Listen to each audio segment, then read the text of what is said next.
everyone, welcome back to Spinning Iris. It is day 18 of Banned Book Month, which means it is time for chapter 18 of Candide by Voltaire. Now in the last chapter, Candide and Cacambo found their way to a strange city where the streets are literally paved with gold and jewels. They're about to learn some more about this mysterious place. Are you ready? Let's go. Chapter 18. What they saw in the land of El Dorado. Cacambo expressed his extreme curiosity to the host, who said to him, "I'm very ignorant, and quite happy to stay that way. But we have here an old man who's retired from the court. He's the most learned man in the kingdom, and the most communicative." He immediately took Cacambo to the old man's house. Candide, relegated to a secondary role, accompanied his valet. The house they entered was a very simple one, for its door was made only of silver, and the rooms were panelled only with gold, although the workmanship was in such good taste that the richest panelling was not superior.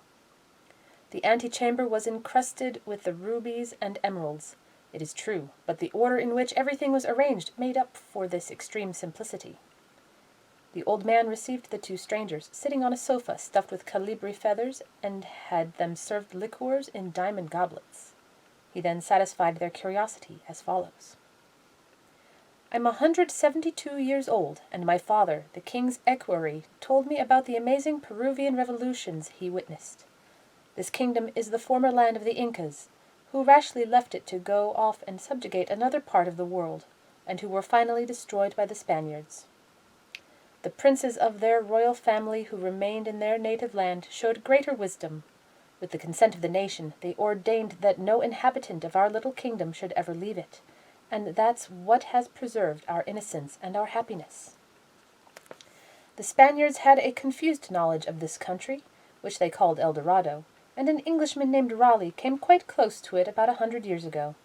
But since we're surrounded by unscalable mountains and cliffs, so far we've been safe from the rapacity of European nations, who have an incredible lust for the pebbles and dirt of our land, and would kill every one of us to get them." The conversation was long. It touched on the form of government, customs and morals, women, public spectacles, and the arts. Finally, Candide, who was always interested in metaphysics, told Cacambo to ask whether the country had a religion. The old man blushed slightly. "What?" he exclaimed. "Can you doubt that we have a religion? Do you think we're ingrates?" Cacambo humbly asked him what the religion of El Dorado was. The old man blushed again and said, "Can there be two religions? We have, I believe, the same religion as everyone else. We worship God, morning and night." "Do you worship only one God?" asked Cacambo, still serving as the interpreter of Candide's doubts. "Of course," said the old man. "There aren't two gods, or three, or four. I must say that people from your world ask very strange questions." Candide continued to press the kindly old man with questions. He wanted to know how people prayed in El Dorado. "We don't pray," said the venerable sage. "We have nothing to ask of God. He's given us everything we need. We constantly thank him." Candide was curious to see some of their priests. He asked where they were. The kindly old man smiled and said, "My friends, we are all priests. The king and all heads of families solemnly sing hymns of thanksgiving every morning, accompanied by an orchestra of 5,000 or 6,000 musicians." "What? You have no monks who teach, argue, rule, plot, and burn people who don't agree with them?" "We'd be mad if we did," said the old man. "We all agree with each other here, and we don't know what you mean when you talk about your monks." Candide was enraptured as he listened to all this, and he said to himself, "This is quite different from Westphalia and the Baron's castle. If our friend Pangloss had seen El Dorado, he wouldn't have said that the castle of Thunder Ten Tronckh was the finest thing on earth. It's obvious that everyone ought to travel." After this long conversation, the kindly old man had 6 sheep harnessed to a carriage and assigned 12 of his servants to take the 2 travelers to court. "Forgive me," he said to them, "for not accompanying you. My age deprives me of that honor. The king will give you a reception with which you won't be dissatisfied, and I'm sure you'll excuse the customs of our country if some of them displease you." Candide and Cacambo got into the carriage. The 6 sheep set off at great speed, and in less than 4 hours they reached the king's palace, which stood at one end of the capital. Its portal was 220 feet high and 100 feet wide. It would be impossible to describe the material it was made of, but it is easy to understand how enormously superior it must have been to the pebbles and sand we call precious stones and gold. When Candide and Cacambo alighted from the carriage, they were received by 20 beautiful girls attached to the palace. They took the visitors to the baths and dressed them in robes made of hummingbird down. The great lords and ladies of the court then led them to his Majesty's apartments, passing between 2 ranks of 1,000 musicians, each according to custom. As they were approaching the throne room, Cacambo asked a great lord how they should behave when they were brought into his Majesty's presence, whether they should fall to their knees or flat on their faces, whether they should put their hands on their heads or on their behinds, whether they should lick the dust on the floor, in short, what the proper procedure was. "The custom," said the lord, "is to embrace the king and kiss him on both cheeks." Candide and Cacambo threw their arms around his Majesty's neck. He gave them an extremely gracious welcome, and courteously invited them to supper. In the meantime, they were shown around the city. They saw public buildings that rose up to the clouds, market-places adorned with countless columns, fountains of clear water, pink water or sugar-cane liqueurs, which flowed continuously in broad public squares, paved with a kind of precious stone that gave off an odor like that of cloves and cinnamon. Candide asked to see the law courts. He was told that there were none, that lawsuits were unknown. He asked if there were prisons. The answer was no. What surprised and delighted him most of all was the Palace of Science, where he saw a gallery 2,000 paces long filled with instruments of mathematics and physics. After they had spent the whole afternoon covering about 1,000th of the city, they were taken back to the royal palace.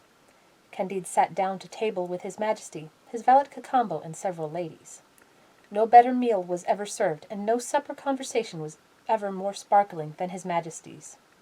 Cacambo explained his witty remarks to Candide, and they seemed witty even in translation. Of all the things that amazed Candide, this was by no means the least amazing. They spent a month in the palace. Candide kept saying to Cacambo, "Once again, my friend, I admit that there's no comparison between this country and the castle where I was born. But it's still true that Lady Cunegonde isn't here, and you must have some mistress in Europe too. If we stay here, we'll only be like everyone else. But if we go back to our world with no more than 12 sheep laden with stones from El Dorado, we'll be richer than all the kings of Europe put together. We'll have no more inquisitors to fear, and we can easily rescue Lady Cunegonde." Cacambo was pleased to hear this. A man who has travelled always enjoys coming home to show off and tell impressive stories about the things he has seen abroad. So the 2 fortunate men decided to be fortunate no longer. They asked his Majesty for permission to leave. "It's a foolish thing to do," said the king. "I know my country doesn't amount to much, but when a man is fairly well off somewhere, he ought to stay there. I certainly have no right to prevent foreigners from leaving. That kind of tyranny is sanctioned by neither our customs nor our laws. All men are free. You may leave whenever you like, but you'll have a very difficult journey. It's impossible to sail against the current of the river that miraculously brought you here, and which flows through vaults of rock. The mountains surrounding my kingdom are 10,000 feet high and as steep as a wall. They're all over 25 miles wide, and they drop straight down on the other side. However, since you're determined to leave, I'll order my mechanical engineers to construct a machine that will carry you in comfort. When you've been taken over the mountains, no one can go with you any further, because my subjects have all sworn never to go beyond them, and they're too wise to break their word. But you may ask me for anything else you wish." "All we ask of your Majesty," said Cacambo, "is a few sheep laden with food and some of the pebbles and mud of your country." The king laughed and said, "I can't understand why you people from Europe are so fond of our yellow mud, but take as much as you like. You're welcome to it." He immediately ordered his engineers to make a machine to hoist the 2 extraordinary men out of the kingdom. 3,000 learned scientists worked on it.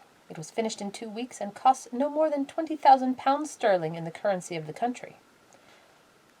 Candide and Cacambo were placed on the machine.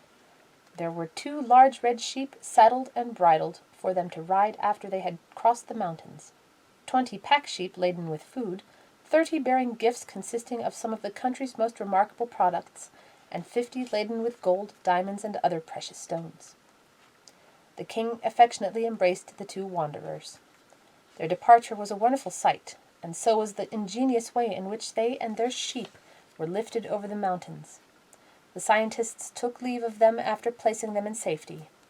Candide had no other desire and aim than to go and present his sheep to Lady Cunegonde. "We now have enough to pay the governor of Buenos Aires," he said, "if Lady Cunegonde's freedom can be bought. Let's go to Cayenne and set sail from there. Then we'll see what kingdom we can buy." And that's the end of chapter 18, and goodbye, El Dorado. Whew! I think that's the first long chapter we've had. Candide has gotten an education in what a utopia looks like, and he's still pining for Cunegonde. We'll see if he reunites with her next time. I hope you'll join me for chapter 19 tomorrow. See you then. Take care. Bye-bye.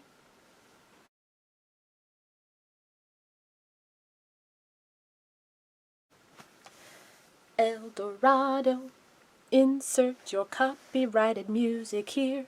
El Dorado, yeah.